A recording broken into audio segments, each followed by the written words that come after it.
Kita akan membahas dari sisi anatomi, fisiologi, dan patofisiologi, dan nanti solusi akhirnya adalah terkait dengan terapi holistik untuk mengatasi masalah-masalah gangguan di sistem reproduksi. Ya. Baik, Bapak Ibu sekalian, sebelum kita masuk ke inti dari mata kuliah ini, mari kita sama-sama tadabbur ya, tadabbur Qur'ani. Karena program ini kan berbeda dengan program perkuliahan yang lain ya. Program D1 kesehatan tradisional ini berbasis konsepnya itu apa? Ada yang tahu?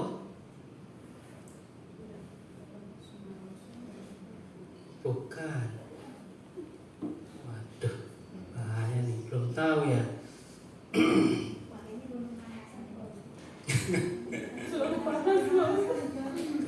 Terlalu panas. Jadi nggak connect.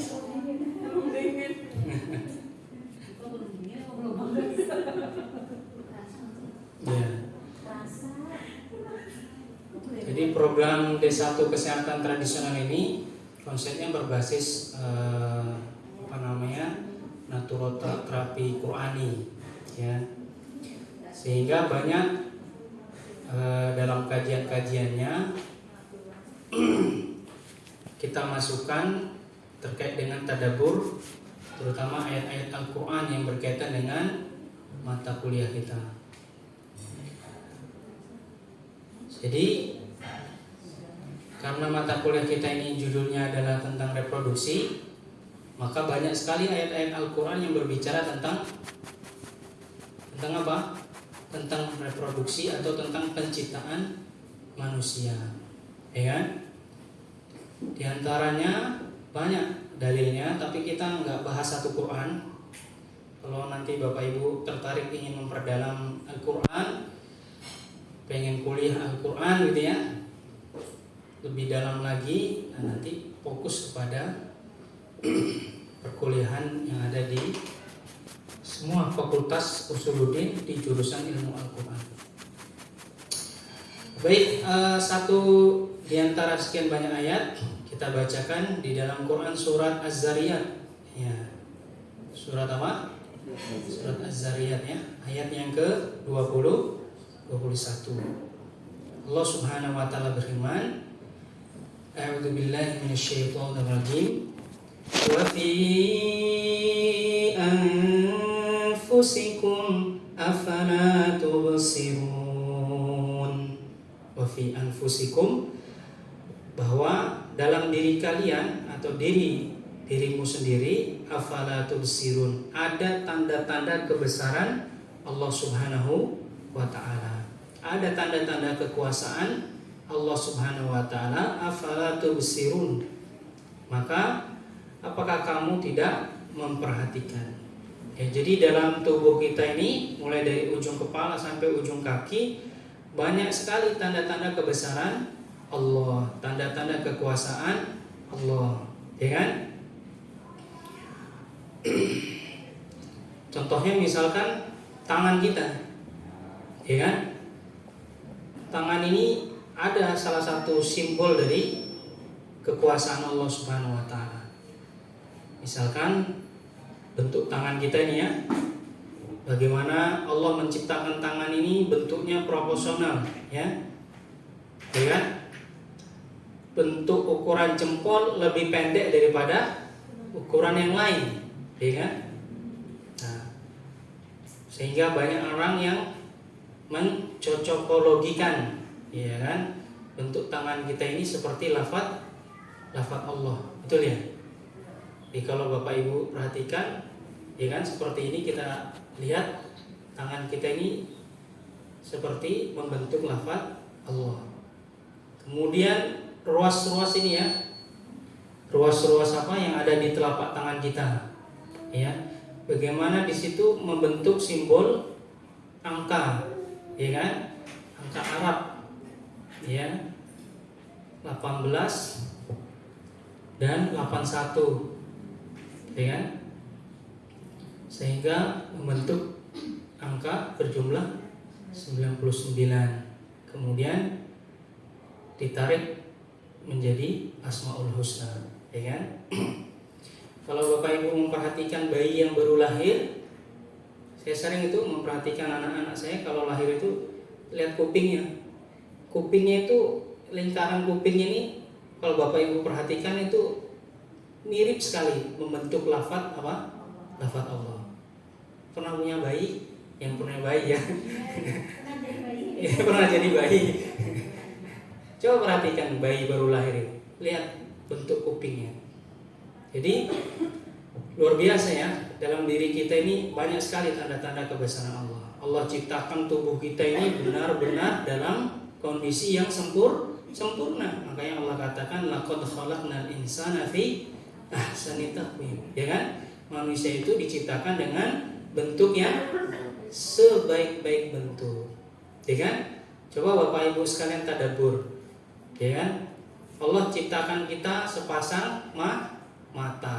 Allah ciptakan kita sepasang telinga. Ya kan? Allah ciptakan kita sepasang tangan, sepasang kaki. Dan Allah taruh itu bentuknya, ukurannya, tempatnya dengan ukuran yang tepat. Ya kan? Coba Bapak Ibu lihat. Ini namanya bulu apa? Bulu alis, ya kan? Banyak diantara perempuan kan itu apa namanya? Sulam alis gitu ya. Nah, bulu alis ini senantiasa bertumbuh, ya kan? Panjang sesuai dengan usia kita. Tapi tumbuhnya bulu alis tidak sepanjang dengan tumbuhnya rambut. Ya kan? Nah, terus terbayang kan gimana rasanya kalau bulu alis mata kita seperti rambut? Mungkin setiap Jumat kita ke salon. Untuk apa ya? Sulap alis ya, untuk maksudnya motong bulu alis mata. Ya. Hidung, ya kan?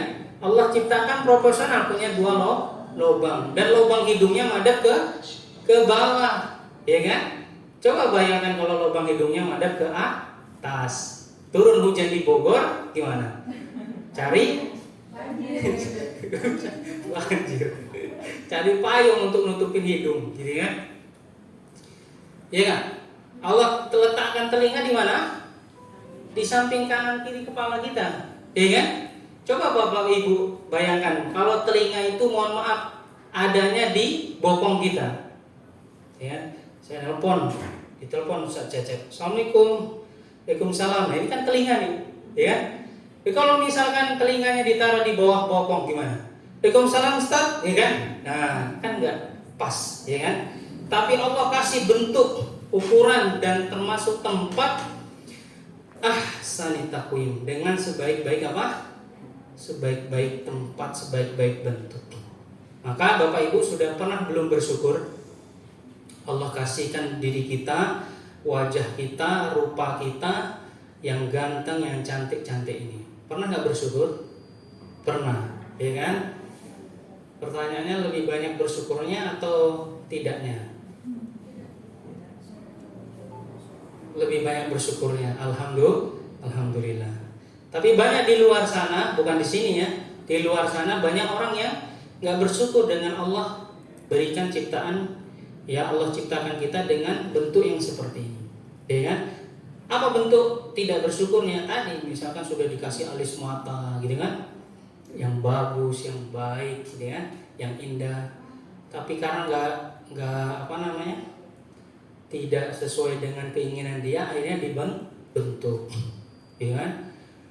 Ininya dagunya pengen lancip, apa itu bahasa istilahnya itu? Akhirnya dioperasi. Hidungnya pengen apa? Mancung, dioperasi. Suaranya pengen jadi perempuan, ya kan? Dioperasi, dia dipotong ininya katanya apa namanya? Zakunnya, ya kan? Siapa itu namanya? Oh itu ya. Lucinta Luna ya. udah kayak Barbie, nggak puas dia, pengen dibentuk lagi kayak Rose katanya kan, gitu kan. Nah, itulah manusia ya, tanda-tanda ketidakpuasan ya, tidak bersyukur. Oke, lanjut di ayat berikutnya. Kita ini manusia sepakat tercipta dari apa? Dari apa Bapak Ibu? Dari sperma, atau bahasa Arabnya namanya nutfah. Ya. Makanya Allah katakan dalam surat Al-Waqi'ah, afara'aitum ma tumnun. Apakah kamu memperhatikan ya terhadap ciptaan Allah yang bentuknya itu namanya sperma atau nutfah, ya. Seolah-olah ayat ini memberikan penegasan kepada kita, Bapak Ibu kan dari sperma. Hendaknya kita ini memperhatikan asal kita dari mana. Ya kan? Sperma itu adalah satu zat yang bisa dikatakan sebagai sesuatu yang bau, ya kan? Mungkin hina, menjijikan, itulah kita, gitu kan? Sehingga ketika ada kesombongan dalam diri kita itu sesuatu yang enggak banget, ya. Kesombongan itu hanya milik siapa? Milik Allah. Kita enggak ada 1% pun boleh sombong, ya. Karena kita dari sesuatu yang hina, yaitu sperma tadi, ya. Bahkan dalam surat Al-Insan dikatakan inna khalaqnal insana min nutfatin amsyaj. Jadi manusia itu diciptakan dari apa? Setetes air mani yang amsyaj, yaitu yang bercampur. Ya. Nabtalihi faja'alnahu sami'an basira. Kemudian kami uji mereka dengan perintah dan juga larangan. Ya kan? Sehingga kami jadikan bagi mereka sami'an basira. Allah berikan kepada kita penglihatan dan juga pendengaran. Untuk apa? Ya tadi, untuk bisa melaksanakan perintah dan berusaha menjauhi larangan dari Allah Subhanahu wa ta'ala. Kemudian ayat yang kelima, ya, ini proses penciptaan kita ya, penciptaan manusia. Dalam surat Al-Mu'minun ayat 12 sampai ayat 14 ya. Ada yang mau bantu baca? Silakan. Awas, mau baca apa Mas? Coba baca Arabnya. A'udzu billahi minasyaitonir rajim.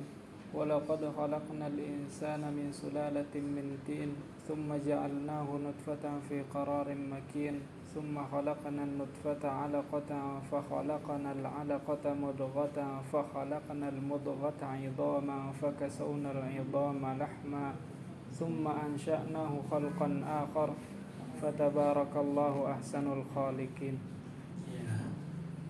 Sama artinya boleh. Sungguh kami telah menciptakan manusia dari saripati yang berasal dari tanah. Kemudian kami menjadikan air mani di dalam tempat yang kukuh, yaitu rahim. Kemudian air mani itu kami menjadikan sesuatu yang menggantung. Lalu sesuatu yang menggantung itu kami jadikan segumpal daging. Lalu segumpal daging itu kami jadikan tulang belulang. Lalu tulang belulang itu kami bungkus dengan daging. Kemudian kami menjadikannya makhluk yang berbentuk. Maha suci Allah sebaik-baik pencipta. Nah, ya.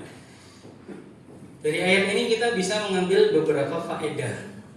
Ya, faedah yang pertama, bahwa proses penciptaan manusia itu setidaknya melalui 3 fase. Fase pertama berupa saripati ya, atau sperma, nutfah ya. Fase kedua berupa alaqah, yaitu segumpal darah ya. Kemudian fase ketiga berupa mudghah, segumpal daging. Ya kan? Baru setelah itu ditiupkan roh, setelah ditiupkan roh barulah berkembang tubuh kita. Ya. Ayat ini ya cocok sekali dengan beberapa penjelasan dari para ulama terkait dengan ketika mensyarah hadis Nabi SAW, hadis Arba'in Nawawi, Hadisnya nomor 4 kalau tidak salah. Di situ Nabi Shallallahu Alaihi Wasallam bersabda, Inna yajma'u khalqu fi batni ummihi arba'ina yawman nutfatan, bahwa Allah menciptakan kita ini awal asal mulanya berasal dari apa? Nutfah, yaitu berbentuk sperma, yaitu selama berapa hari? Arba'ina yawman, selama 40 hari. Jadi 40 hari pertama itu masih berbentuk apa? Sperma. Ya. Summa yakunu 'alaqatan mithla dzalik. Kemudian masuk 40 hari kedua berbentuk 'alaqah, segumpal darah. Summa yakunu mudghatan mithla dzalik. Kemudian setelah itu berbentuk daging. Ya. Baru setelah 40 hari ketiga atau berapa bulan? 40 kali 3 berapa? 120 hari, sama dengan 4 bulan. Fayanfukhu fihi ruh, maka barulah saat itu ketika usia janin 4 bulan baru ditiupkannya yang namanya ruh. Ya kan? Ditiupkan apa? Ruh. Sebelum itu Rasulullah bersabda, fayursalu ilaihil malak. Jadi malaikat diutus, tugasnya 2. Yang pertama fayanfukhu fihi ruh, meniupkan ruh. Yang kedua, tugas malaikat yang ada di dalam rahim tadi, tugasnya adalah untuk apa? Fayu'maru bi arba'i kalimat, yaitu untuk mencatat tentang 4. Bikatbi rizkihi, mencatat tentang rizkinya, wa ajalihi, tentang ajalnya, kemudian tentang amalnya, dan yang terakhir tentang kebahagiaannya, bahagia atau sengsara orang tersebut. Maka kata Ibnu Abbas radhiyallahu anhuma ketika menjelaskan ya hadis tersebut, beliau mengatakan, jadi ketika proses sperma itu masuk ke dalam rahim, yang namanya sperma atau nutfah itu diletakkan di atas tangan malaikat seperti ini. Dikata Ibnu Abbas, seorang ahli tafsir dari kalangan sahabat Nabi. Kemudian malaikat ini bertanya kepada Allah, ya kan? Mukhallaqah atau ghairu mukhallaqah? Gitu kan? Kata malaikat, sperma ini gimana ya Rabb? Apakah diciptakan jadi manusia atau tidak diciptakan? Gitu kan? Maka kata Allah, jika Allah mengatakan ghairu mukhallaqah, tidak diciptakan, maka sperma ini berubahlah menjadi darah menstruasi atau darah haid. Tapi ketika Allah katakan mukhallaqah, ciptakan janin tersebut, maka malaikat bertanya, gimana rezekinya, gimana ajalnya, gimana kehidupannya di dunia, gimana kebahagiaannya atau kesengsaraannya. Kata Allah, lihatlah ke Lauhil Mahfuz, semua tercatat di sana 50.000 tahun sebelum janin itu diciptakan ke muka bumi ini. Jadi Bapak Ibu sekalian, apa yang terjadi dalam diri kita berupa rezeki, ajal, amal, kebahagiaan atau kesengsaraan, itu hakikatnya sudah tercatat 50.000 tahun sebelum kita lahir ke muka bumi. Termasuk hari ini, kumpulnya kita hari ini di BC Bogor 1, hari Jumat tanggal 5 bulan 5 tahun 2023, itu semua sudah tercatat di Lauhil Mahfuz. Bahkan Bapak Ibu bulan depan sukses jadi LED, ya kan? Punya bonus 7 juta atau bahkan 15 juta, itu pun semua sudah tercatat di dalam Lauhil Mahfuz. Iya. Semua sudah tercatat. Ya. Makanya ini adalah satu rangkaian penciptaan Allah Subhanahu wa taala yang sungguh-sungguh sangat dahsyat dan wajib kita tadabbur. Oleh karena yang ketika janin sudah 4 bulan ditiupkan ruh. Maka ketika udah usia 4 bulan kadang suka bergerak-gerak gitu ya di dalam rahim. Ya. Mulai saat itulah seorang ibu harusnya banyak-banyak berinteraksi dengan anaknya. Mulai diajak ngobrol, mulai diperdengarkan Al-Qur'an. Konon katanya Imam Syafi'i itu hafal Quran usia 60 tahun kalau tidak salah. Itu disebabkan karena waktu Imam Syafi'i masih di dalam janin ibu, di dalam rahim ibunya itu senantiasa melantunkan bacaan Al-Quran. Makanya ketika dia lahir menjadi seorang ulama. 6 tahun sudah hafid Quran, usia 12 tahun kalau tidak salah sudah jadi seorang mufti, seorang hakim. Ya. Kita 12 tahun jadi apa? Jadi pemain Mobile Legends. Itu kan anak-anak sekarang kan, abi HP, main apa dia? Mobile Legends ya, Free Fire, terus apa lagi itu? Itu, ya. Lantas bagaimana kalau misalkan ada janin sebelum usia 4 bulan dia keguguran atau tidak jadi, misalkan tidak lahir itu ya? Maka kata para ulama sepakat, ya, ulama madzhab fikih, orang atau janin yang usianya 4 bulan ke bawah dia meninggal gitu ya atau keguguran, maka janin tersebut cukup dibungkus, ya kan? Kemudian dikuburkan. Jadi tidak seperti orang hidup. Kecuali kalau misalkan janinnya keguguran di usia 4 bulan, maka dia wajib dimandikan, dikafani, disolatkan, dan dimakamkan. Ya, karena dia sudah seperti manusia, janin kalau udah usia 4 bulan ke atas. Kalau masih 4 bulan ke bawah, tidak perlu seperti makhluk hidup. Ya.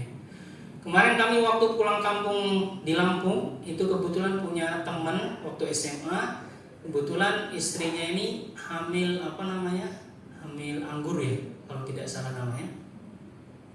Jadi hamil di luar rahim, bengkak, dan terjadi peradangan yang begitu sakit sekali, gitu ya. Akhirnya apa yang terjadi?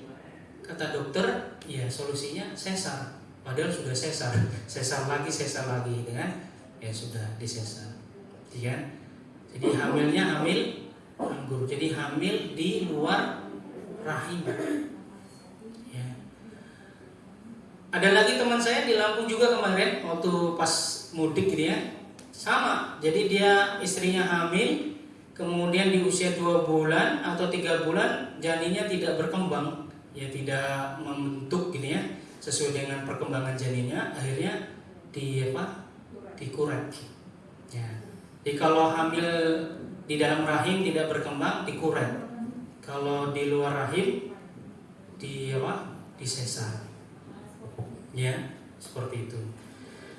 Oleh karenanya, Bapak Ibu sekalian, kita ini sebagai makhluk Allah ini ya harus bersyukur karena Allah sudah menciptakan kita dengan ahsan takwim tadi ya, dengan sebaik-baik bentuk rupa.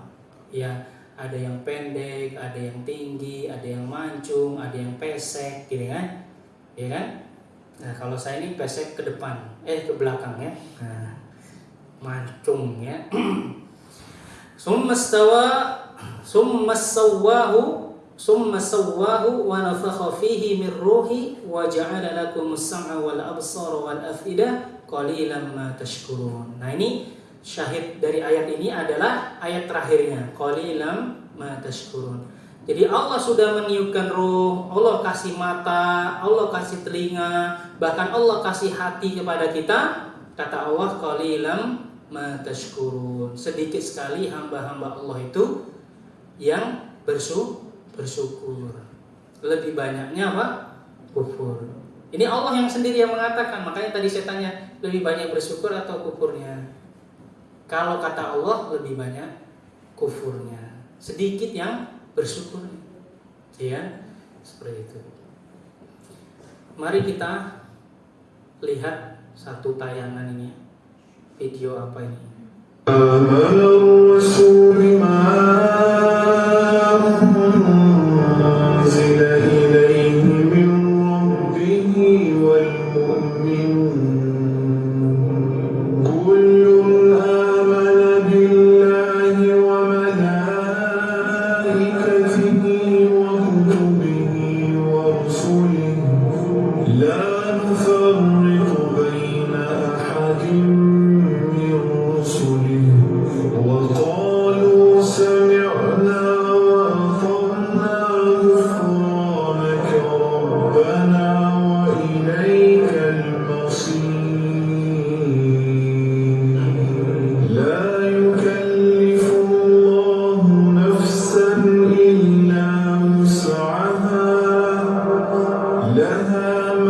كسبت وعليها ما اكتسبت ربنا لا تؤاخذنا إن نسينا أو أخطأنا ربنا لا تؤاخذنا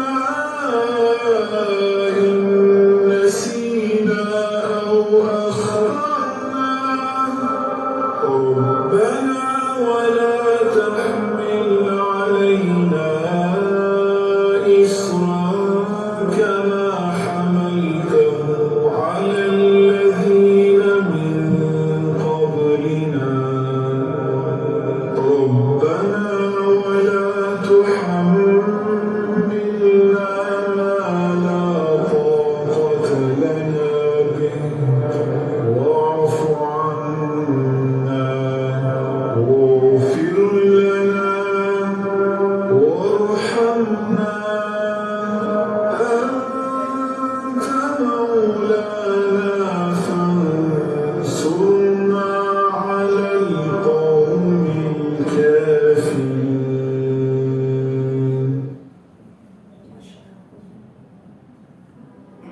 Gimana? Setelah lihat video tadi itu, apa yang terpikir dalam benak Bapak Ibu sekalian? Hah? Masya Allah ya, Masya Allah, Subhanallah ya, Masya Allah ya, la haula wa la quwata illa billah ya. Jadi sedemikian rupa kuasa Allah Subhanahu wa Ta'ala ya. Dari satu sperma bertemu dengan sel telur, ovum, jadilah seperti kita ini, iya kan? Jadi seperti laki-laki, jadi seperti perempuan, dan Allah mampu itu menciptakan laki-laki dan perempuan, bahkan menciptakan kembar, ya kan? Allah mampu, ya. Saya doakan Bapak Ibu sekalian yang belum punya anak, semoga Allah berikan karunia anak, ya. Yang pengen punya anak lagi, semoga Allah tambahkan, ya. Yang pengen tambah istri, jangan, ya. Tambah anak saja, ya. Tambah istri. Ya. Oke, sebelum kita lanjut materi, saya pengen disclaimer dulu ya, karena kita ini lagi bahas tentang reproduksi. Jadi mohon maaf kalau misalkan nanti ada penyampaian-penyampaian atau ada slide-slide yang mungkin menurut Bapak Ibu sedikit vulgar gitu ya. Ya namanya lagi bahas reproduksi ya. Jadi kalau misalkan bahasanya tidak vulgar, wah repot nanti ya. Di sini yang dulu kuliah atau sekolahnya jurusan IPA siapa? Ada di antara Bapak Ibu sekalian? Banyak ya? Ya, sama berarti ya. Jadi mata kuliah kita ini sebenarnya adalah penguatannya dari apa yang dulu pernah kita pelajari ketika kita di sekolah SMA, terutama di jurusan IPA ya. Dulu kita belajar namanya biologi, dan salah satu bab di pelajaran biologi itu ada judul namanya reproduksi. Nah, jadi dulu saya masih ingat kelas 2 SMA itu pelajaran yang paling disukai ya ini bab reproduksi. Kenapa disukai? Ya menarik ya, menarik untuk dipelajari. Jadi reproduksi itu apa sih? Reproduksi itu adalah kemampuan makhluk hidup untuk menghasilkan apa? Keturunan. Jadi orang menikah itu tujuannya salah satunya adalah apa? Menghasilkan keturunan. Meskipun ada para ulama-ulama terdahulu yang mereka tidak menikah sampai usia tutup ya. Di antaranya Imam Nawawi, bukan Imam Nawawi Al-Bantani, Imam Nawawi ya beliau usianya kurang lebih 40 sekian tapi belum sempat menikah gitu ya. Ada lagi siapa? Banyak sekali ulama-ulama tafsir juga yang mereka sampai usia tutup belum sempat menikah ya. Nah, jadi reproduksi ini adalah kemampuan makhluk hidup untuk menghasilkan keturunan baru. Tujuannya terutama untuk apa? Ya untuk supaya tidak punah ya. Kalau misalkan ada sekarang seperti di Jepang, kemudian di negara mana lagi itu, Thailand ya, dan negara-negara yang lain yang sudah melegalkan yang namanya apa namanya istilahnya itu namanya, kalau tidak salah ya, namanya free children. Jadi nggak punya anak ya. Jadi mereka menikah tapi mereka bersepakat tidak akan untuk punya anak. Dan itu banyak sekali di Jepang, kemudian di Thailand, bahkan di Eropa juga ada kalau nggak salah ya. Saya pernah baca beritanya itu, bahkan di Eropa itu ada satu kampung ya yang sepi, nggak ada penduduknya. Kenapa? Karena para pemuda-pemudanya itu pada pindah ke kota untuk apa? Untuk bekerja. Bahkan dikatakan oleh pemerintahnya, siapa yang mau balik kampung itu akan ditanggung biaya hidupnya, bahkan diberikan gaji dan upah. Ya seperti itu. Saking itu tadi ya, mereka lebih ingin hidupnya free, ya kan? Bebas, ya. Bahkan sekarang sudah banyak itu program-program LGBT ya, menikah sesama jenis, terutama di negeri-negeri Thailand gitu ya, perempuan sama perempuan, ya kan? Laki sama laki ya. Akhirnya apa? Ketika tidak terjadi pernikahan, ya tentu akan punah. Maka tujuan dari reproduksi atau pernikahan itu untuk tadi ya, mempertahankan jenis manusia ini agar lestari dan tidak punah. Yang terakhir, pada manusia untuk menghasilkan keturunan yang baru diawali dengan melibatkan fertilasi internal dengan hubungan seksual ya, atau jima. Dalam proses ini laki-laki memasukkan penis ya ke dalam vagina dan berejakulasi ya dengan sperma dan semennya. Kemudian bagian kecil dari sperma tersebut akhirnya melewati yang namanya dinding rahim ya, atau leher rahim, ke dalam rahim, kemudian masuk ke dalam sel saluran telur, dan akhirnya endingnya tadi ya, membuahi yang namanya ovum ya, membuahi yang namanya ovum. Gambar apa ini Bapak Ibu sekalian? Bapak, gambar apa ini Pak? Iya, ya. Ini adalah gambar di mana hanya satu sperma yang dibutuhkan untuk membuahi ovum, ya. Jadi wanita punya namanya sel telur atau indung telur ya. Dan itu bisa dibuahi hanya satu sperma, nggak banyak-banyak. Jadi sperma yang keluar dari laki-laki itu jumlahnya banyak. Bahkan dalam penelitian itu disebutkan jutaan sel sperma ya, yang ketika keluar ya setelah ejakulasi. Tapi yang masuk ke dalam indung telur hanya satu. Sisanya kemana? Mati ya, berguguran ya, mati berguguran ya, seperti itu. Jadi hanya satu yang bisa membuahi ovum. Nah setelah berhasil pembuahan ya, maka ovum dibuahi atau terjadi yang namanya, istilahnya namanya zigot. Masih ingat ya? Ya, zigot ini berjalan keluar dari tuba Fallopi, kemudian menuju rahim, di mana ia akhirnya berimplan di dinding rahim yang seperti tadi Bapak Ibu lihat dalam video. Dan inilah awal tanda-tanda terjadinya kehamilan. Ya, terjadinya kehamilan itu ketika sudah masuk ke dalam dinding rahim. Ya. Kurang lebih berlangsung sekitar berapa lama? 9 bulan. Ada yang 9 bulan berapa hari? 10 hari, ada yang 20 hari, ada yang macam-macam ya, ada yang 40 minggu nggak keluar gitu ya. Ya seperti itu. Nah diakhiri dengan proses yang namanya persalinan. Nah selama persalinan otot-otot rahim ya wanita ini berkontraksi dan akhirnya Masya Allah ya, dan ini luar biasa mukjizat dari Allah Subhanahu Wa Taala kepada kaum wanita, kaum Hawa. Itu rahim yang sempit itu Ya, ketika janin sudah mau keluar, akhirnya dia itu semacam kayak apa? Elastis. Ya, akhirnya dia melebarkan rahim tersebut, ya, dan bayi keluar melalui apa? Vagina. Nah, ini proses persalinan yang normal seperti ini. Adapun di belek perutnya, nah itu tidak melalui proses seperti ini. Nah, Bapak Ibu bisa lihat gambar ini. Ini adalah gambar sistem reproduksi dari apa? Dari pria. Kalau yang tadi ini adalah sistem reproduksi perempuan atau wanita. Nah, ini ada sistem reproduksi laki-laki. Ada apa saja?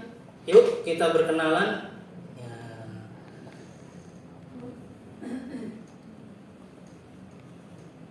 Habis ini lah.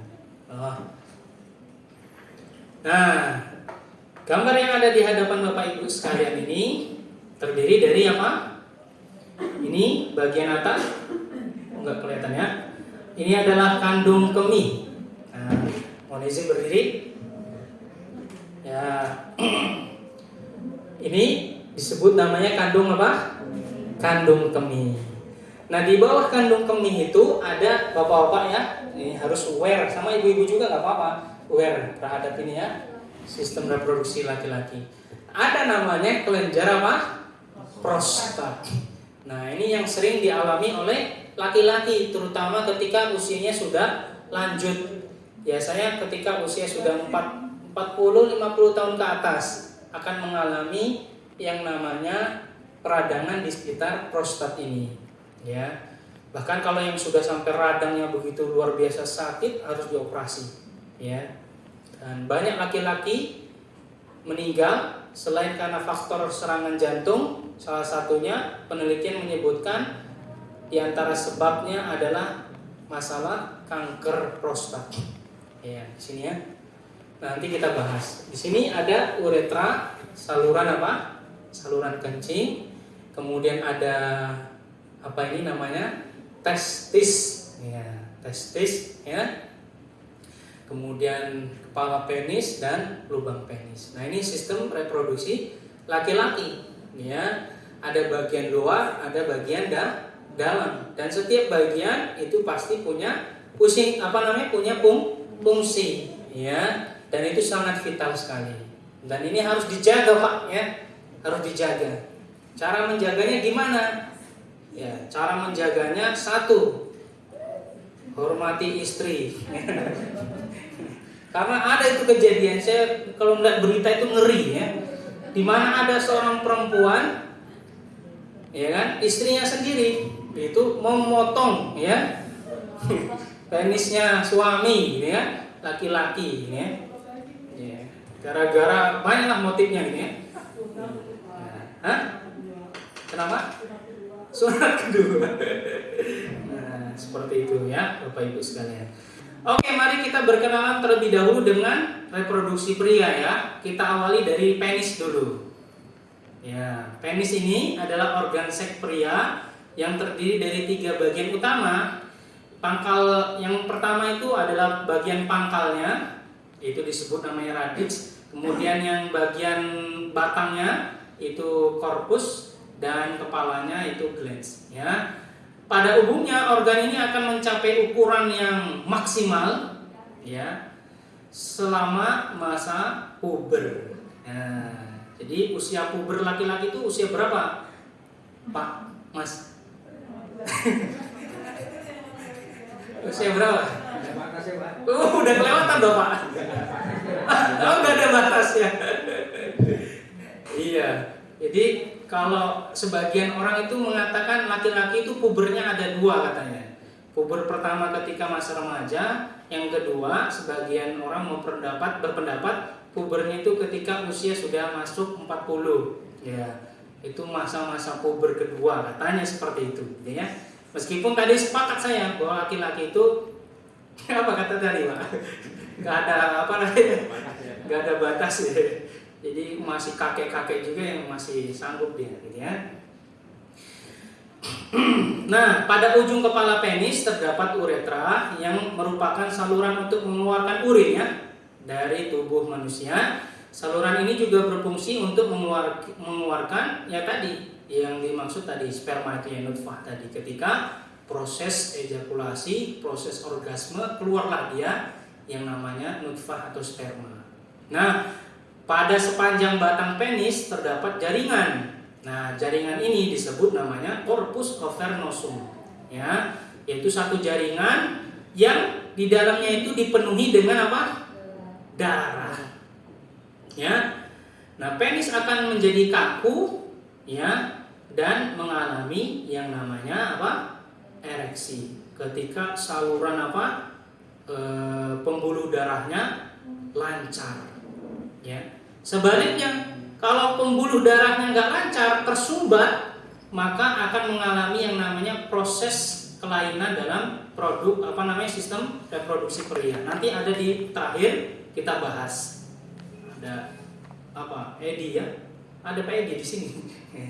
Edi ejakulasi dini ini ya. Bahkan ada yang nggak bangun-bangun, ya. Apa itu istilahnya? Saya lupa itu. Kalau nggak bangun-bangun, hah? Impoten, ya apa? Impoten, ya itu. Nggak bangun-bangun, ya. Sudah disiul-siul, nggak bangun-bangun, gitu ya. Dielus-elus nggak bangun. Nah ini, hati-hati ya. Nanti kita bahas. Nah yang kedua, organ reproduksi pria selain tadi ya, ada penis. Yang kedua ada namanya skrotum. Nah, skrotum itu apa? Yaitu kantong. Iya, bukan kantong kemih, Pak. Kantong itu testisnya, kantong kulitnya, yang longgar, yang elastis, yang menggantung gitu ya di belakang penis. Itu namanya skrotum. Ada berapa? Ada dua, ya. Ada dua. Ya. Apa fungsinya? Fungsinya skrotum itu apa?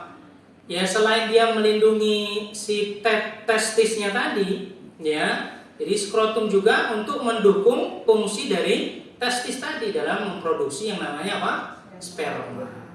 Ya, jadi kalau bayangkan Bapak Ibu, terutama Bapak, kalau skrotumnya bermasalah, ya berarti produksi spermanya juga bermasalah. Nah, ada otot-otot khusus pada dinding skrotum yang memungkinkan testis untuk menjaga suhu. Ya, jadi ini apa namanya? Fungsinya untuk mengatur ya kelembaban ya daripada sistem reproduksi laki-laki ya, seperti itu. Kalau tadi kita sudah berkenalan ada penis, ada skrotum. Nah, yang ketiga ada namanya testis. Testis itu yaitu apa Ustaz? Itu maksudnya organ ya yang berbentuk oval, ya, macam bulat kayak ini ya. Di dalam kantung ya ada terletaknya dua ya, terletak sebelah kanan dan sebelah kiri di bagian belakang penis. Ya. Fungsinya untuk apa? Ya tadi, untuk memproduksi dan juga menyimpan apa? Sperma. Ya, Bapak Ibu ya. Fungsinya untuk memproduksi dan menyimpan sperma. Ya. Organ yang biasa disebut buah zakar ini juga berperan dalam produksi hormon. Jadi laki-laki punya hormon. Hormon untuk laki-laki itu namanya hormon testosteron. Perempuan namanya progesteron. Yeah. Fungsinya hormon testosteron apa? Ya tadi untuk menghasilkan sperma, ya kan? Menghasilkan sperma, kemudian memberikan perubahan terutama kepada tubuh kita ketika masa pubertas. Maka ketika laki-laki puber mulai itu berubah bentuknya kan? Bentuk suaranya berubah, bentuk fisiknya berubah, terutama wanita juga banyak berubah. Nah, biasanya testis pria ini akan mulai tumbuh sekitar usia 10 sampai 13 tahun. Jadi ukurannya beda-beda Pak ya. Ukurannya diameternya itu ya panjang lebarnya beda-beda. Satu negara dengan negara yang lain berbeda. Satu bangsa dengan bangsa yang lain berbeda. Ya. Nah, kalau dirata-ratakan itu ukurannya kurang lebih sekitar testis ini sampai 7,5 cm dan lebarnya kurang lebih sekitar 2,5 cm. Testis ya, bukan apa namanya, bukan penis ya, testisnya yang di dalamnya. Nah, setelah kita berkenalan dengan testis, mari kita berkenalan dengan organ reproduksi laki-laki yang sangat penting, yaitu namanya kelenjar prostat. Ya, kita ketahui bersama bahwa kelenjar prostat ini hanya ada di laki-laki. Perempuan ada nggak kelenjar prostat? Nggak ada kelenjar prostatnya. Nah, jadi kelenjar prostat ini kalau dari sisi anatomi letaknya ada di bawah apa? Kandung kemih. Ya kan? Jadi dia itu mengelilingi saluran kencing, ya, saluran tempat keluarnya ini ya, keluarnya apa namanya, kencing dan sperma. Fungsinya apa sih kelenjar prostat ini? Banyak fungsinya Bapak Ibu. Salah satu fungsinya adalah menghasilkan apa? Semen. Tahu semen? Bukan semen yang buat ngaduk itu. Cairan yang ketika keluar bersamaan dengan sperma. Ya, cairan yang keluar bersama sperma. Sel apa namanya, semen tadi. Ya. Dan fungsi semen itu banyak dan sangat vital sekali. Jadi bayangkan kalau misalkan sel apa namanya, semen ini cairannya itu apa namanya, sedikit atau apa namanya, encer, itu juga akan mempengaruhi daripada proses pembuahan dari ovum. Ya. Nanti kita bahas insyaallah beberapa faktor apa namanya, penghalang dari tidak terjadinya proses pembuahan. Nah, cairan prostat ini juga berfungsi untuk menjaga sel sperma agar tetap sehat dan kualitasnya baik. Prostat memiliki komponen antibodi untuk melindungi dari bakteri dan patogen penyebab dari penyakit. Ya, jadi ini sekali lagi mohon diperhatikan ya. Biasanya banyak orang yang laki-laki terutama punya masalah dalam kelenjar atau punya masalah dengan prostatnya ini, diantara faktornya itu disebabkan karena pola apa namanya, pola bersucinya. Ya, bersucinya tidak bersih. Makanya kan dalam sholat yang pertama kali diperhatikan apa? Toharoh kan, bersuci. Ya, toharoh itu miftahus sholat ya, kunci dari sholat. Jadi kalau misalkan kita sudah betul bersucinya, insya Allah betul juga sholatnya. Nah, ini yang terakhir, reproduksi laki-laki, yaitu alat reproduksi ada di bagian dalam. Ya, ada apa saja? Ada banyak ya. Ada kelenjar prostat, ada uretra, ada saluran ejakulasi, dan masih banyak yang lainnya. Dan masing-masing punya fungsi. Contoh misalkan uretra untuk tadi ya, saluran untuk mengeluarkan air mani. Ya. Prostat atau kelenjar prostat fungsinya buat apa? Untuk memproduksi cairan yang melindungi dan juga menutrisi daripada sel sperma. Ya, seperti itu. Oke, ini reproduksi laki-laki. Sekarang kita pindah ya ke reproduksi perempuan atau wanita. Nah, Bapak Ibu bisa lihat di sini, wanita itu punya organ ya reproduksi yang tidak sama dengan laki-laki. Nah, di sini ada beberapa organ ya. Kita mulai dari paling bawah, ini namanya vagina, ada cervix sebelah kanan dan sebelah kiri, ada namanya indung apa? Indung telur. Ini bagian tengah ini namanya apa? Rahim. Dan ini namanya tabung falopi. Ya.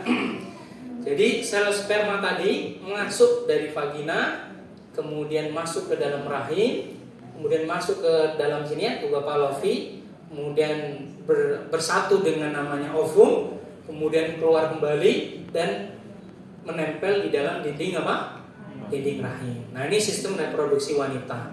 Ya, jadi ada fungsinya. Ya, ada macam-macam, ada bentuk dan ada fungsinya. Yuk kita berkenalan. Yang pertama yaitu organnya disebut namanya vulva. Apa namanya? Vulva. Vulva itu apa? Bagian luar dari alat reproduksi wanita yang bisa dilihat dengan mata telanjang. Namanya vulva. Ya. Namanya vulva. Nah, bagian depan vulva yang ditumbuhi oleh rambut kemaluan disebut namanya mons pubis. Ya. Selain itu, di bagian ini ya, ada namanya klitoris ya. Nah, klitoris ini fungsinya buat apa? Nanti kita jelaskan berikutnya. Kemudian ada labia mayora atau bibir besar, ya. Ada lagi labia minora atau bibir kecil, ya. Nah, kemudian di atas itu ada namanya klitoris, ya. Itu adalah tonjolan kecil yang berada di dalam labia minora, ya, bibir kecil ya. Yang mana klitoris ini dikelilingi banyak saraf, ya, sehingga sangat sensitif sekali bagi wanita, ya. Kalau wanita sudah sentuh bagian ini, nah maka akan terjadi namanya proses rangsangan dan ini bisa menegang atau ereksi, ya, seperti itu. Oke, kita tinggalkan vulva, sekarang kita masuk ke vagina. Vagina apa? Vagina apa Bapak Ibu? Iya, saluran untuk apa? Menghubungkan antara serviks yaitu leher rahim ke bagian luar tubuh. Nah, di mana letaknya vagina ini? Letak vagina tepatnya di belakang kandung kemih, ya, agak lebih rendah daripada rahim. Nah, apa fungsinya vagina? Fungsinya yang pertama, sepakat, vagina ini adalah sebagai jalan lahir untuk persalinan. Yang kedua, untuk tempat keluarnya menstruasi, dan yang ketiga adalah jalur untuk masuknya sperma ke dalam rahim. Ini namanya vagina, ya. Nah, yang ketiga ada namanya serviks, ya. Serviks ini adalah struktur sempit pada bagian bawah rahim, lokasinya tepat di atas vagina. Seperti vagina, serviks dilapisi oleh selaput lendir, namun lebih halus. Nah, fungsinya ada banyak, ya, diantaranya 3. 1, untuk memproduksi yang namanya lendir, ya, lendir serviks, ya. Apa fungsinya? Yaitu tadi untuk menghambat sperma masuk, ya, ke dalam rahim ketika seorang wanita sedang tidak subur atau sedang hamil. Yang kedua, melindungi dari kuman, ya. Jadi lendir serviks ini juga bisa menghentikan bakteri, ya, atau kuman yang berbahaya. Dan yang terakhir yaitu tadi, ya, sebagai jalur keluarnya darah menstruasi. Yang keempat, rahim, ya, atau bisa kita sebut namanya uterus, ya, di mana rahim ini merupakan organ kecil, ya, yang berongga yang berada di antara kandung kemih dan dubur. Organ dengan bentuk seperti buah pir, banyak fungsinya, ya.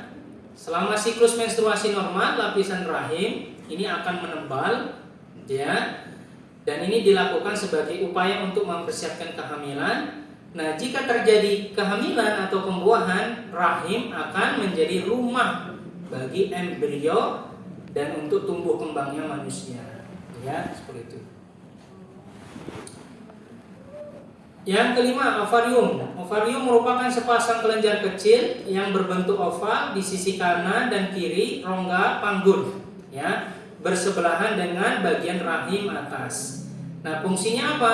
Untuk menghasilkan sel telur, ya, untuk menghasilkan sel telur. Nah, sebagaimana yang tadi sudah sampaikan, bahwa wanita juga punya hormon. Ada hormon seks bagi wanita, itu namanya apa? Progesteron dan estrogen. Yang terakhir, Bapak Ibu, bagian dari sistem reproduksi wanita adalah namanya tuba fallopi.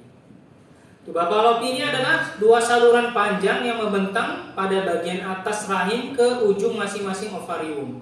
Ya, fungsi organ ini sebagai saluran bagi sel telur untuk bergerak dari ovarium menuju rahim yang tadi kita lihat sama-sama ya. Nah, konsepsi alias pembuahan sel telur oleh sperma terjadi di saluran tuba falopi. Jadi bukan di rahim. Jadi di rahim itu adalah tempat terakhirnya. Proses pembuahannya ada di tuba falopi. Nah, nantinya sel telur yang berhasil dibuahi disalurkan tuba falopi dan akan bergerak menuju apa? Menuju rahim. Kira-kira sampai di sini bisa dipahami? Halo? Sudah kenal dengan organnya masing-masing? Sudah. Ya. Belum? Lupa? Oh, karena di dalam nggak kelihatan. Iya. Nah, manfaatnya belajar kuliah D1 apa? Yang tadinya lupa jadi ingat ya, jadi tahu. Oh, saya punya apa? Saya punya rahim. Jadi ingat dia, oh saya punya rahim. Atau saya punya serviks ya, saya punya vagina. Karena mengingat kasus beberapa waktu yang lalu ya, di TNI itu ada seorang tentara ya, yang dia dari bayi sampai dia tumbuh besar di militer menjadi seorang yang berjenis kelamin perempuan. Ya. Tapi akhirnya diperiksa oleh dokter yang spesialis di bidangnya, ternyata bahwa memang ada kelainan dalam sistem reproduksinya. Jadi nggak kelihatan itu ya alat atau organ reproduksinya, sehingga mangana itu apriana ya aslinya dia laki-laki bukan perempuan ya, seperti itu. Ya, lebih ke hormon sama itunya juga, sama organnya juga. Kalau yang saya baca itu jadi organnya tidak terlalu terlihat. Ya nggak tahu saya.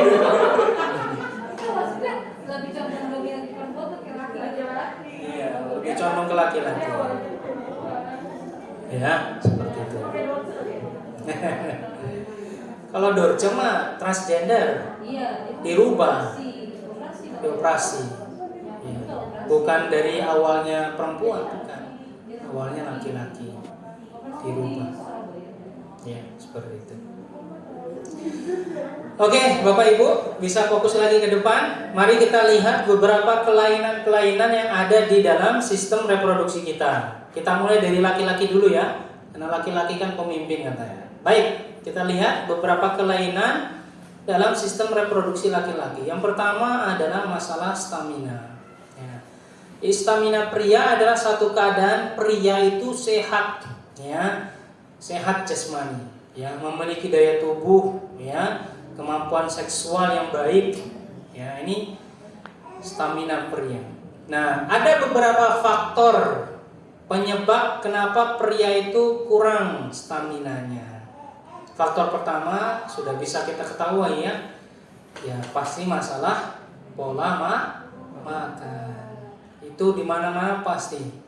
Sebab punya masalah dalam ejakulasi, punya masalah dalam ereksi, punya masalah dalam organ, ya kan, reproduksi, itu pasti ada kaitannya dengan masalah makanan. Ya. Sering makan makanan yang banyak mengandung minyak, ya kan?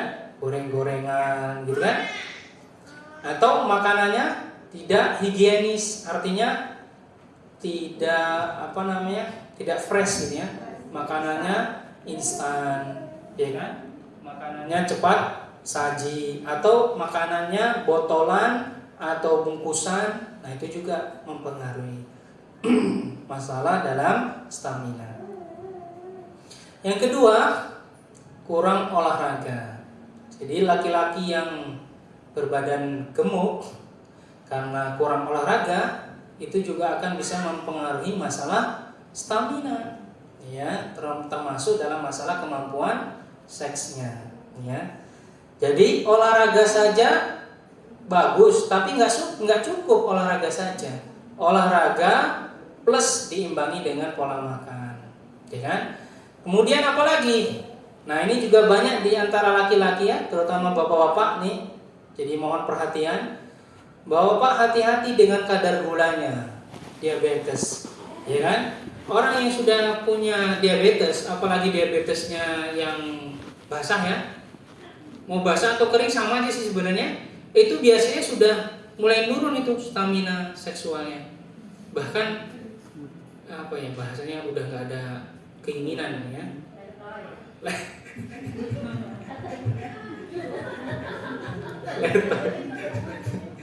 Iya.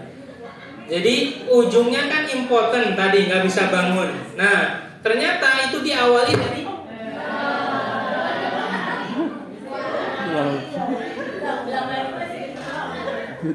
gara-gara level itu.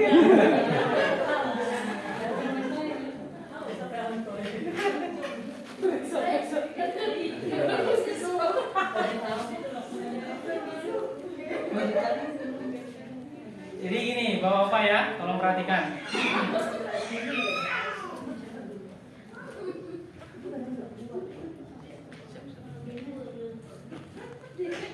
Jadi kalau misalkan mau punya stamina yang bagus, perhatikan kadar gulanya. Jangan suka makan minum-minuman yang manis, terutama manisnya manis buatan, ya kan? Yang keempat, ini pengaruh laki-laki ya. Laki-laki beberapa faktor pengaruh karena staminanya disebabkan karena juga faktor psikologis. Jadi ada stres. Ya, laki-laki kan stresnya dua kata Pak Cecep kan? Masalah kerjaan, yang pertama, yang kedua masalah istri. Ya. Jadi laki-laki itu stresnya dua katanya. Ya, kalau nggak stres karena kerjaan, stres karena istrinya, gitu kan? Nah, hati-hati, kalau bapak yang sering stres, itu yakin 100% nggak bangun, pasti, ya. Stres, apalagi depresi, gitu ya. Ya, benar. Kalaupun misalkan bangun, nggak akan maksimal, nggak akan puas, nggak akan bisa satu dengan yang lain saling merasakan, menikmati, gitu ya. Karena satunya kepikiran, misalkan suaminya kepikiran atau istrinya kepikiran, gitu kan, stres, ya, hati-hati, ya, depresi. Ya, nanti ya disimpan pertanyaannya terakhir, oke. Yang selanjutnya gangguan dari laki-laki. Selain faktor stres juga ada gangguan seperti apa? Ada masalah insomnia, susah tidur. Ada juga bapak-bapak susah tidur. Ya, bisa tidur kalau udah jam 1, jam 2. Nah, itu hati-hati. Hati-hati ya bapak-bapak. Dan yang terakhir, yang tadi ibu yang di belakang itu apa? Impoten, susah bangun ya, atau lemah sawat ya. Letoy ya. Gara-gara apa? Gara-gara tadi sirkulasinya tidak lancar.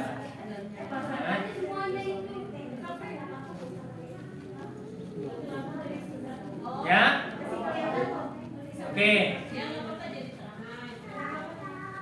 Jadi kelainan dalam sistem reproduksi laki-laki itu 5L. Letih, lemah, lesu, loyo, letoy.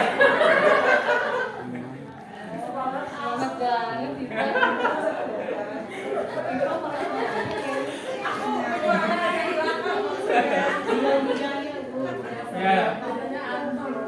Jadi laki-laki kalau sudah mulai lemah, nah hati-hati nih, mudah sakit gitu ya, mudah capek, nggak bertenaga, kurang semangat, ya. Kalau loyo tadi itu berkaitan dengan lemah sawat tadi, ya, hati-hati, ya. Nah sekarang ada kelainan-kelainan dalam wanita. Kalau tadi laki-laki ya, sekarang wanita. Ya. Wanita ini nggak jauh beda dengan laki-laki. Beberapa faktor yang berkaitan dengan masalah kelainan. Satu tadi masalah makan, ya, olahraga juga. kemudian diabetes juga sama, ya kan? Stres juga sama. Ini juga menjadi pengaruh dalam stamina atau seksualitas wanita. Susah tidur. Ada juga masalah ini gangguan menstruasi, ini juga sama, ya. Ini juga masalah yang sangat sering-sering dialami oleh wanita. Telat mens atau mensnya kelamaan, gitu ya. Sirkulasinya nggak lancar seperti itu. Sama biasanya yang terakhir ini gangguannya adalah kurang darah. Jadi bukan kurang darah itu anemia, bukan.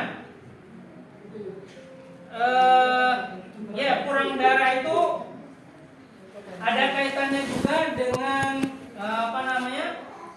sel darah putihnya dan sel darah merahnya tidak seimbang. Sama masalah ini juga, yang terakhir ini masalah yang sangat penting, biasanya terjadi dalam wanita, terutama gadis-gadis ini ya.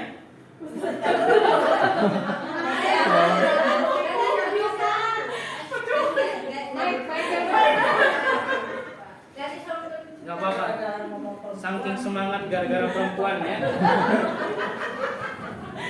Jadi kalau perempuan masalahnya tidak jauh beda dengan laki-laki, ditambah satu tadi ya, masalah gangguan menstruasi, sama biasanya karena keputihan. Nah, keputihan ini juga menyebabkan susahnya hamil atau lama untuk hamil.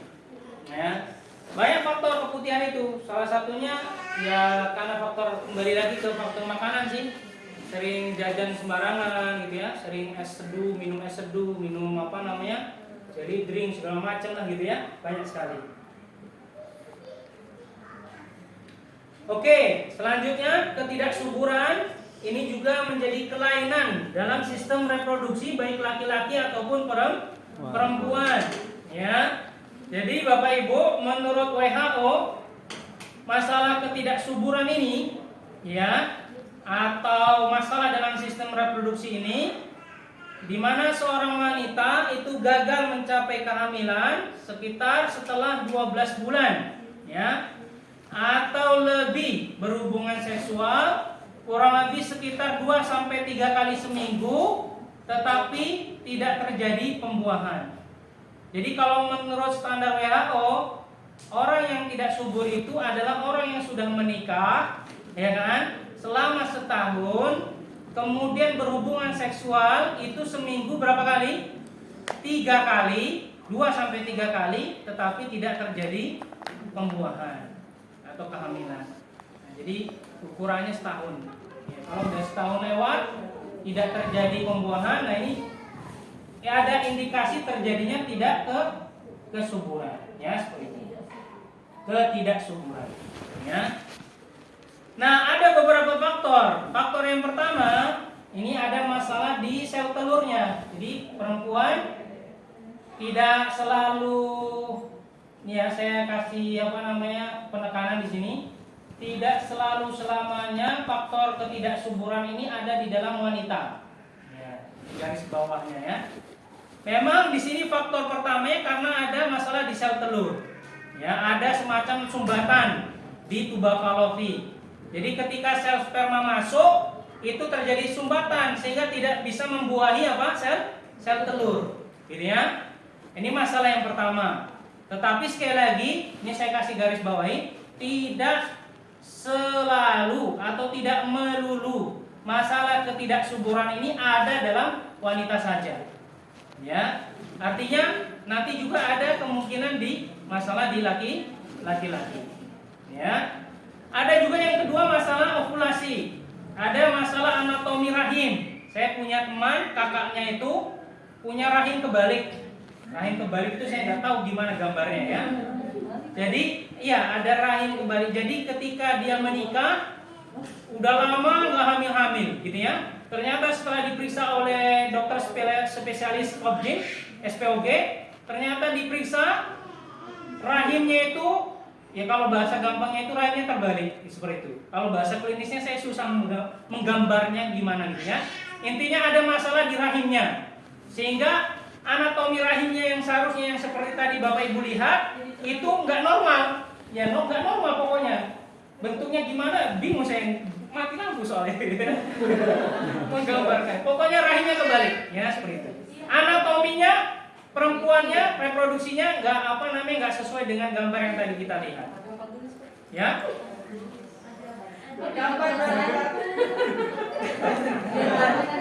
Jangan gambarin Pak. Saya kirim lewat grup aja. Kirim grup nanti, ya. Di WA grup ya. Nah ini yang terakhir. Nih, mohon maaf ya Bapak-bapak, saya sebagai seorang laki-laki nih ya, mewakili perasaan wanita, ya. Jadi maksudnya terkadang di masyarakat kita itu stigma tidak subur ya atau mandul itu ada di wanita, betul ya? Ternyata setelah saya menikah, kemudian saya berjalan sekian tahun gitu ya, kemudian gak hamil-hamil, 2 tahun gak hamil, 3 tahun gak hamil, gitu kan? Bingung saya, jangan-jangan saya yang mandul, jadi kan? Sudah periksa ke dokter spesialis kandungan perempuan, kata dokternya istri bapak sehat rahimnya, nggak ada masalah apa-apa. Terus kata dokternya mungkin disuruh pacaran dulu. Kata kita, oh gitu ya. Karena saya dulu nikah nggak lewat pacaran, lewat taruh gitu ya. Jadi nikah taruh dulu sekitar berapa bulan baru nikah, ya. Akhirnya periksa lagi ke dokter spesialis kandungan lagi, kemudian disuruh tes sperma namanya di laboratorium Prodia di sini di Bogor, ya. Kemudian di tes sperma, dikeluarkan spermanya, kemudian di laboratorium dilihat, di situ digambarkan bagaimana bentuk spermanya, ada kepalanya enggak, ada ekornya enggak gitu ya. Iya, karena harus dilihat dari sisi anatominya. Jangan-jangan memang masalahnya di bapak, di laki-laki, bentuknya enggak sempurna atau jumlahnya. Jadi jumlah normal itu sekian juta, ya. Atau encer atau kentalnya itu juga dilihat, ya kan? Saya dites, dikeluarkan, kemudian dicek, seminggu kemudian deg-degan gitu ya. Jangan-jangan saya nggak normal, aduh, stres saya, gitu kan? Ternyata setelah saya lihat seminggu kemudian apa yang terjadi? Qadarullah, alhamdulillah normal. Jadi sperma saya normal. Dari sisi bentuknya, jumlahnya, panjangnya, termasuk gerak cepatnya itu normal semua. Jadi dicek sama dokter. Setelah nggak lama dari cek Prodia, tes sperma sama istri, qadarullah, setelah itu baru hamil. Nah, jadi apa hikmahnya?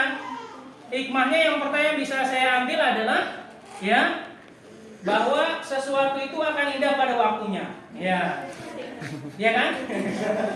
Bisa jadi punya anak saat itu belum siap mentalnya, betul? Ya kan? Belum siap finansialnya, betul? Sehingga Allah titipkan 3 tahun kemudian ketika sudah siap mentalnya, ya kan? Sudah siap finansialnya gitu. Ya kan? Akhirnya hamil dan qadarullah memang harus sesar dan sesarnya normal biaya. Iya kan? Sekitar 8 juta. Dan alhamdulillah memang sudah ada tabungan. Nah, itulah hikmahnya tadi. Memang disuruh nabung untuk sesar kan gitu kan. Padahal niatnya nggak sesar gitu kan. Tapi memang sesuatu itu akan indah pada waktunya. Jadi yang keempat faktor ketidaksuburan adalah kualitas dan kuantitas sperma. Nah, sekali lagi ya, kualitas dan kuantitas sperma. Saya nggak setuju kalau ada orang nyalain perempuan, istri. Tidak semua masalah ketidaksuburan itu ada di wanita. Ada juga di bapak-bapak laki-laki. Coba cek sperma, berani nggak? Kan gitu ya. Nah, kalau berani alhamdulillah. Cuman ketika melihat buka suratnya, nah itulah mungkin butuh butuh keberanian ya. Ya. Oke ya, Bapak Ibu. Nah, selanjutnya tanda-tanda pria nggak subur. Ya, boleh dilihat, boleh dilihat. Maksudnya boleh didengarin ya. Ya. Yang pertama, ya, laki-laki yang nggak subur adalah sel spermanya apa? Sulit untuk membuahi sel telur. Yang kedua, bengkak testisnya. Ya, testisnya bengkak. Beda, bentuk biasa sama bentuk yang bengkak itu beda ya. Kemudian apa? Yang ketiga, tanda-tanda pria nggak subur, ereksinya nggak tahan lama. Ya. Baru 1 menit sudah loyo, ya, atau 50 detik sudah loyo. Ya, ini ada. Ya. Yang keempat, mohon maaf, ya, testisnya bukan penisnya ya, testisnya itu ukurannya kecil, ya, kantong itu ya, kantong spermanya, bukan penisnya, ya. Kemudian yang kelima, ada juga kaitannya dengan apa? Masalah perubahan gairah seksual, ya. Kemudian saluran, infeksi saluran pernapasan.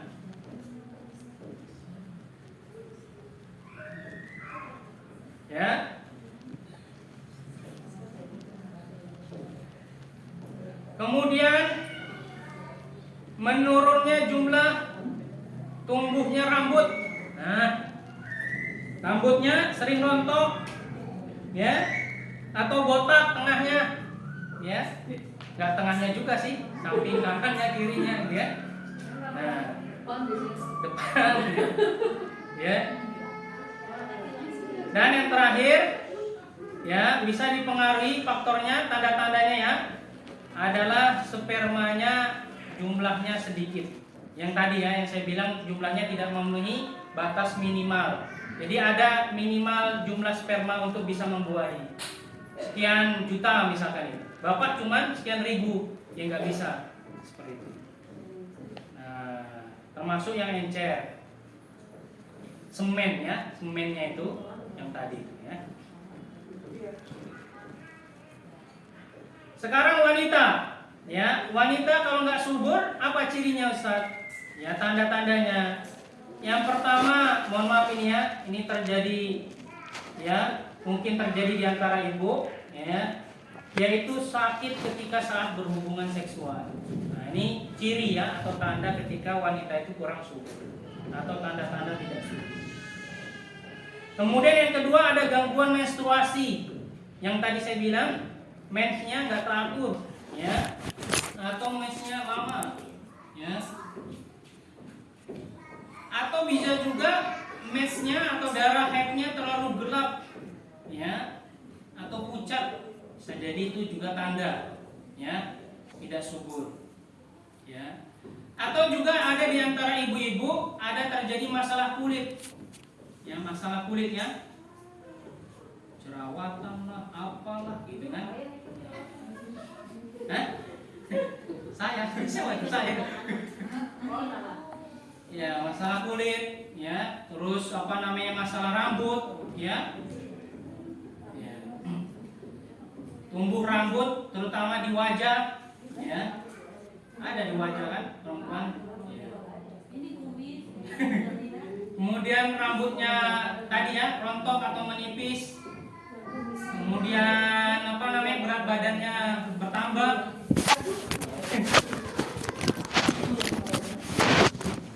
Dan yang terakhir tidak hamil dalam jangka waktu yang lama. Ya, seperti itu. Nah, sekarang masuk terakhir ya. Yang terakhir masuk ke terapi holistik. Gimana cara menangani Ustaz kalau saya ada ternyata tanda-tanda tadi nggak subur? Yang pertama bisa dari pencegahan, bisa dari pengobatan ya. Pencegahannya ibu dengan 5C. Dengan 5 apa? C. Cukupkan nutrisi, cukupkan air, cukupkan gerak, cukupkan tidur, dan cukupkan tenangnya, pikirannya tidak stres. Ya. Nah, cukupkan apanya? Uangnya. Uang. Oh, cukupkan uang. Berarti 6C ya. Ya, selanjutnya sekarang terapi holistik selain pencegahan, pengobatannya bisa juga dengan pijat. Nah, bisa dengan apa? Dengan pijat. Ada yang mau saya ajarin? Maksudnya saya kasih tahu pijatnya di daerah mana, titik mana untuk mengatasi masalah ketidaksuburan atau ejakulasi dini atau masalah reproduksi. Hah?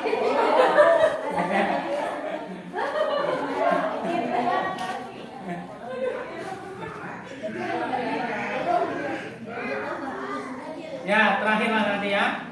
Kita lanjutkan materi dulu, nanti ada sesi terakhir ya.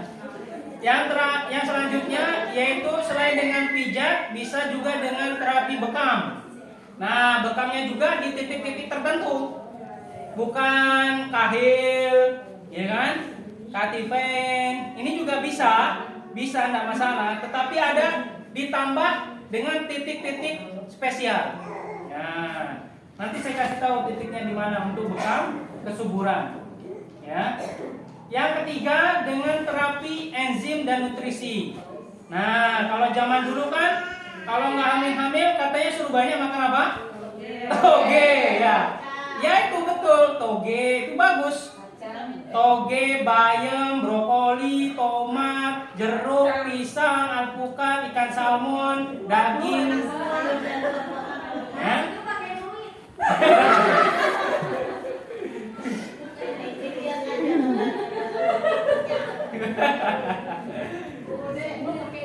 Yang keempat, selain dengan terapi enzim, bisa dengan terapi herbal ramuan. Ya, Bapak Ibu yang di rumah punya jahe merah, nah itu bagus sekali. Minum, konsumsi jahe merah untuk kesuburan. Kunyit, merica, pegagan, ya. Nah itu semua bagus sekali. Nah kalau di HRI kan nanti kita kasih tahu ya produk-produk apa saja yang ada herbal-herbal yang seperti ini. Ya.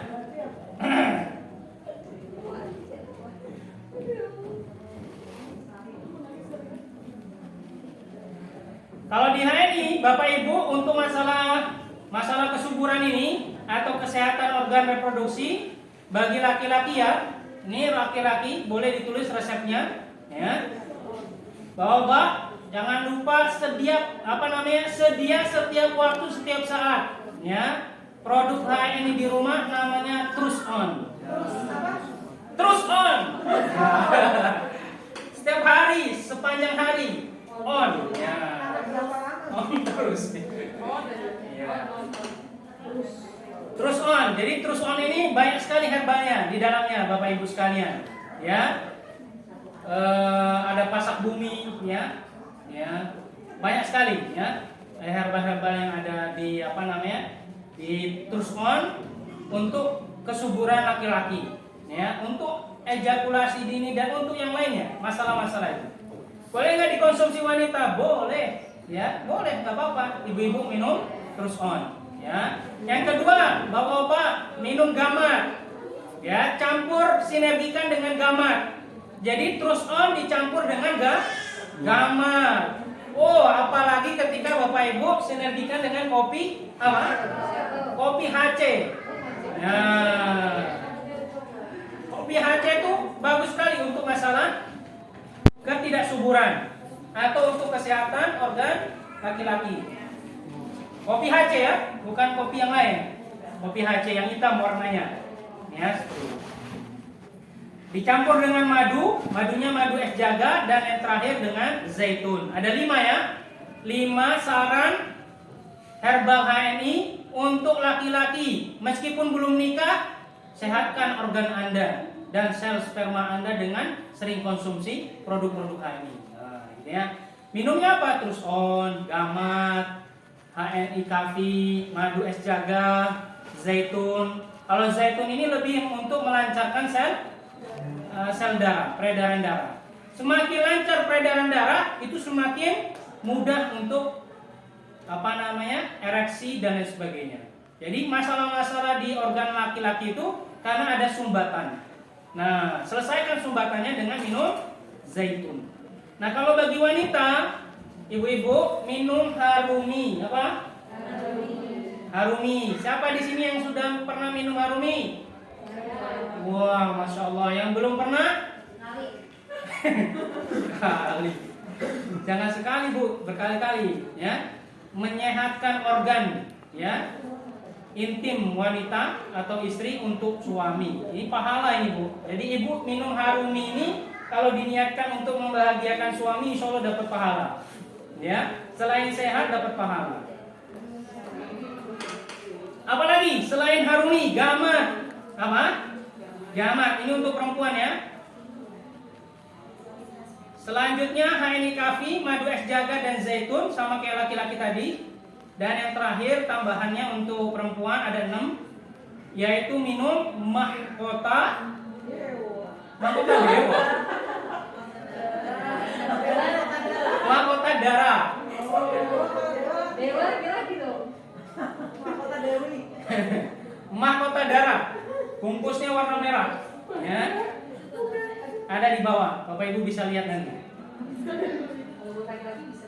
Bisa untuk laki-laki minum mahkota darah. Saya baca itu di AVO. Kan ada itu laporan buletin itu ya. Tahun-tahun dulu gitu ya. Ternyata mahkota darah itu bisa juga untuk diminum laki-laki. Ya. Fungsinya bukan untuk feminis, bukan. Jadi minum mahkota darah itu juga bisa membantu kesehatan, ya, terutama organ reproduksi. Terakhir, yang keenam, terapi holistiknya, Bapak Ibu boleh coba nanti di rumah dengan melakukan, kalau ada masalah reproduksi ya, sulit hamil dan seterusnya, dengan melakukan ruqyah. Apa? Ruqyahnya gimana caranya? Caranya yang pertama, Bapak Ibu baca Al-Baqarah sekali duduk satu Al-Baqarah. Ini untuk ngecek ada nggak gangguan di dalam tubuh Bapak Ibu. Karena memang ada sebagian fakta di lapangan itu orang yang sulit hamil ternyata ada penghalangnya. Salah satu penghalangnya adalah jin tadi. Jadi ketika mau hubungan melihat istrinya itu enek, jijik gitu kan? Iya, ternyata ada faktor sihir, ada jin. Termasuk istrinya ketika melihat suaminya diajak hubungan nggak mau, ya. Nah itu ruqyah, ya. Nah gimana caranya supaya bisa ruqyah mandiri? Cukup Bapak Ibu bacain Al-Fatihah, bacain apa? 3 Qul huwallahu ahad, Qul a'udzu birabbil falaq, Qul a'udzu birabbin nas, ya. Kemudian Al-Baqarah ayat 1 sampai 5. Dan terakhir ayat kursi. Nah, nanti Bapak Ibu bacain di tangan seperti ini, misalkan ditiupkan, diludahi gitu. Cu gitu ya. Tapi gak usah banyak-banyak ludahnya. Sedikit aja. Nah, seperti itu ya. Kemudian diusapkan di seluruh apa? Seluruh badan. Nah, hal ini sering dilakukan oleh Rasul ketika mau tidur. Jadi Rasul itu amalannya ketika mau tidur seperti tadi, baca 3 Qul gitu ya. Ayat kursi ditiupkan di tangannya, kemudian diusapkan di seluruh apa? Tubuhnya. Ya, insya Allah manfaatnya bisa menghindarkan dari segala macam gangguan setan. Ya, seperti itu. Yang untuk mandi juga begitu juga. Bisa mandi pakai daun bidara, bisa. Itu juga sama. Ayat ruqyahnya itu Bu, ya. Gak usah panjang-panjang. Daun bidaranya berapa? Ganjil 3, 5, 7 boleh. Oh tadi becek-becek ini langsung di ini. Ya. Oke, saya ulangi ya. Yang pertama tadi apa terapinya? Terapi ramuan. Herbal HNI-nya masih ingat tadi? Ya. Ya, kemudian jangan lupa olahraga, ya. Kalau pengen sehat organ intimnya, organ reproduksinya, olahraga. Terutama olahraga jantung. Ya, olahraga jantung itu apa? Jalan kaki, gitu kan? Lari, gitu kan? Olahraga pernapasan, ya. Kemudian di rumah, kalau yang biasa pakai aromaterapi, nah bagus itu pakai aromaterapi. Nah ini ibu paling cocok nih, sauna. Nah, sauna itu bagus sekali untuk melancarkan peredaran darah. Yang selanjutnya bekam tadi. Kemudian kalau ada kelainan tulang belakangnya terutama ada sklerosis, liposis, lordosis dan sis yang lainnya itu di RTS ya, di reposisi tulang dan sendi dan ototnya di atas lantai 3 ya. Ketemu sama Pak Dani ya. Ya, Ya, seperti itu. Dan yang terakhir yaitu pijat. Ya, apa? Pijat. Nah, pijatnya di mana? Saya kasih tahu titik untuk masalah apa namanya? Kelainan dalam masalah reproduksi, baik itu masalah laki-laki ataupun masalah perempuan, ya. Tapi sebelumnya saya tutup dulu dengan ajakan untuk Bapak Ibu sekalian mendaftarkan mitra-mitranya, keluarganya, saudaranya, sahabat-sahabatnya, tetangga-tetangganya, saudara-saudaranya, semuanya. Untuk apa? Untuk ikut program D1 angkatan kedua, ya. Bisa insya Allah Bapak Ibu? Insya Allah bisa, ya. Kuotanya masih terbuka panjang dan lebar, ya. Sisa berapa lagi kuotanya Ustadz? Masih banyak ya? Masih banyak ya. Jadi jangan lupa ajak saudara, tetangga dan lain sebagainya untuk ikut apa namanya? Program kuliah D1. Ya. Boleh apa namanya? Maju ke depan, Pak Was. Bawa kursi. Enggak dipijat, saya kasih tahu doang. Maksudnya titiknya. Kalau mau bekam, madep sana. Kalau mau bekam, Bapak Ibu nanti bekam di, kan nggak ada slide-nya ya. Nanti dikirim materinya di apa? Di grup. Bekamnya bisa di titik sini, di Kahil sama Kativen juga bisa. Tapi ada plusnya, tambahannya, yaitu di titik reproduksi. Di mana itu? Nah, di sini letaknya. Letaknya di mana? Di apa namanya? Di lingkaran pinggang, ya, pinggul sini, ya.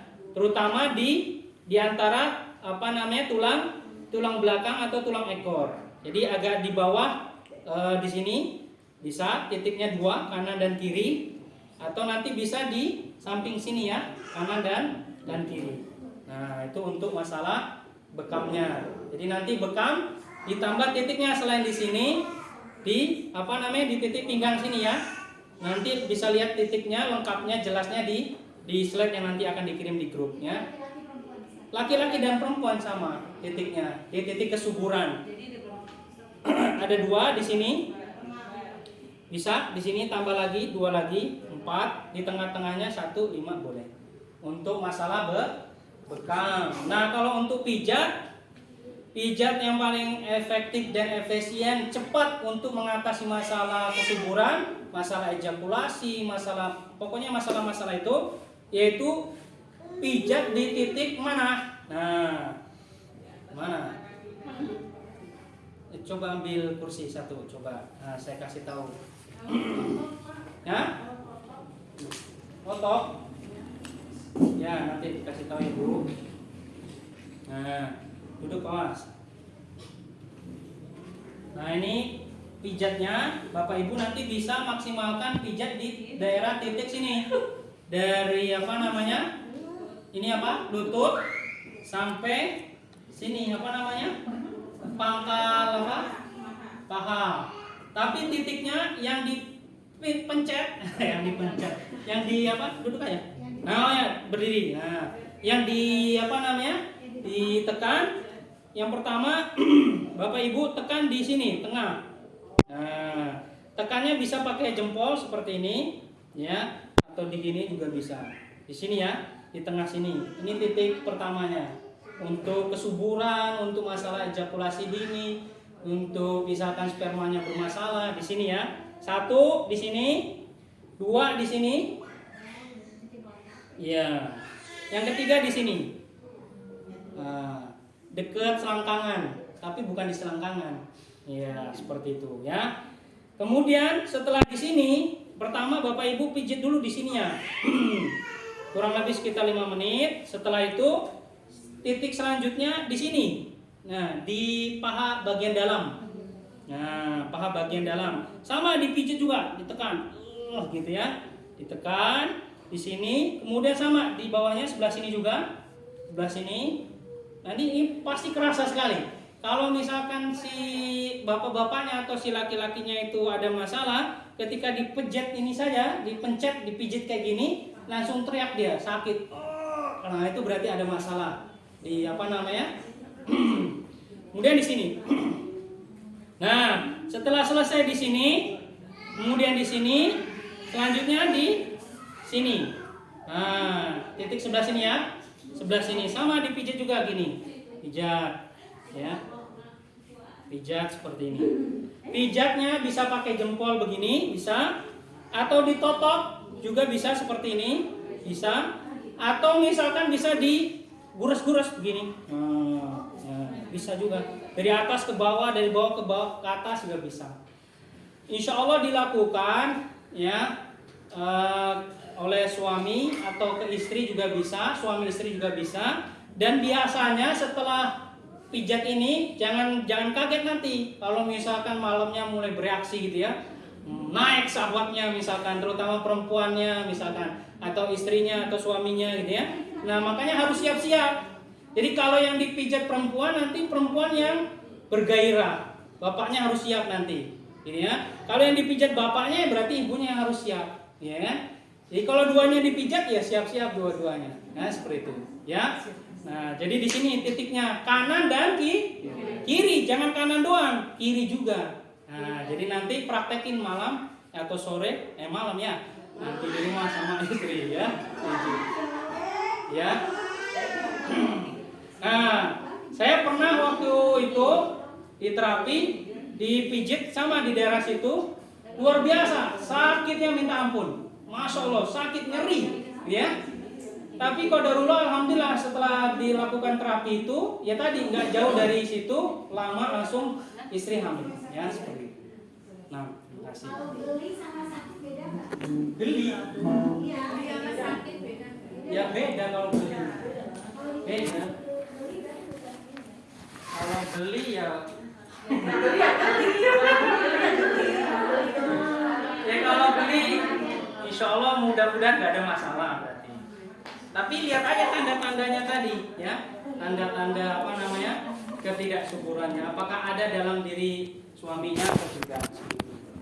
Spermanya dicek, kemudian apa namanya organ apa namanya reproduksinya seperti itu. Pak, Ya. kalau di sini hanya dipijit aja, bukan ditotok, bukan dibekam ya?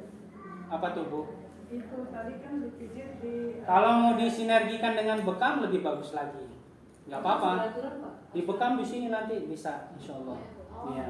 Lebih melancarkan lagi nanti peredaran darah untuk ke saluran organ intimnya seperti itu. Ya. Dibekam boleh. Ya.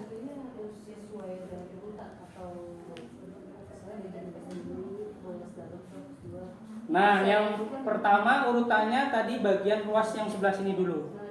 Ya. Setelah atas, Bapak di bawah.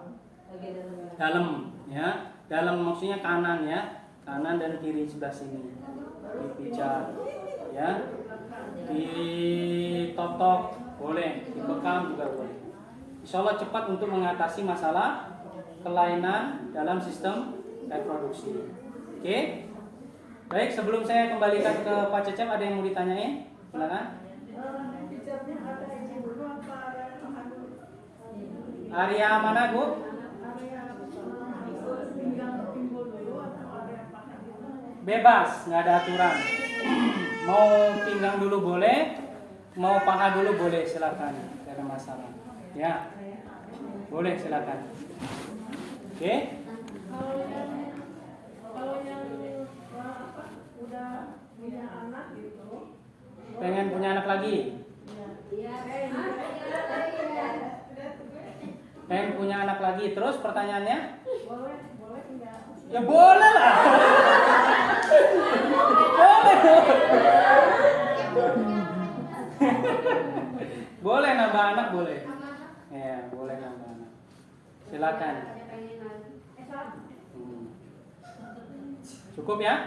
Kalau misalnya itu kalau pada ibu itu biasanya suka malas ya. Itu kelainan atau emang malas aja? Apa tuh, Bu? Malas itu berhubungan. Iya, malas berhubungan. Kecapean. Iya, biasanya perempuan itu kelainan atau penyakit? Kelainan.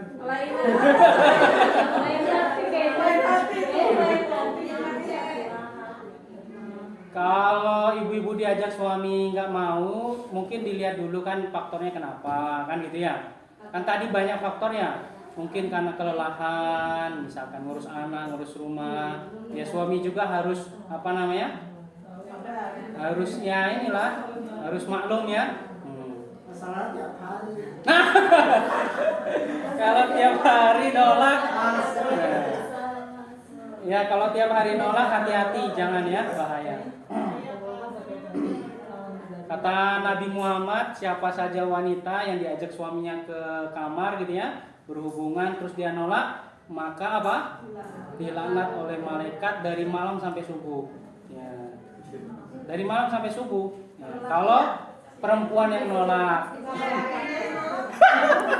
kalau lakinya yang nolak gimana? Kalau laki-lakinya yang nolak, emang nggak ada hadisnya laki-lakinya dilaknat gitu ya.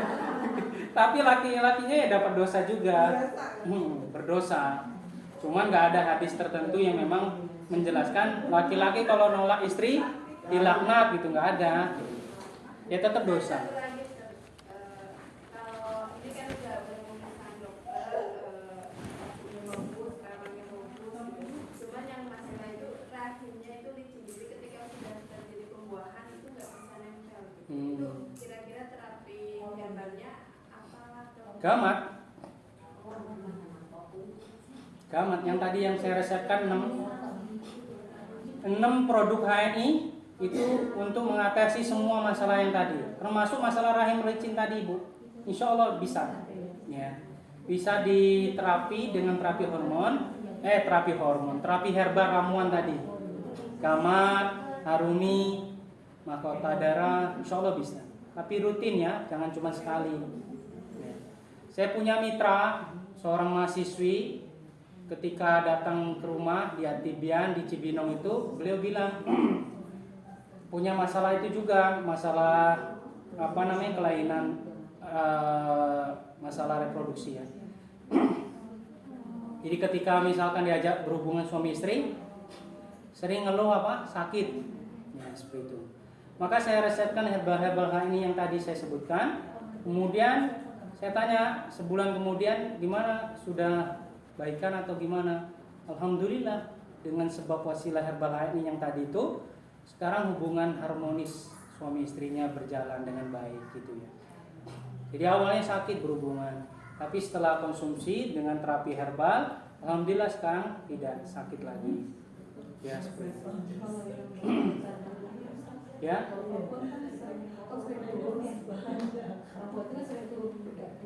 Turun roh. Bisa dipijat tadi, diterapi sama berah, sama dukung beranaknya. Ya. Apa Bu? Dia punya keluhan seperti itu. Gimana? Ya jangan dilayani.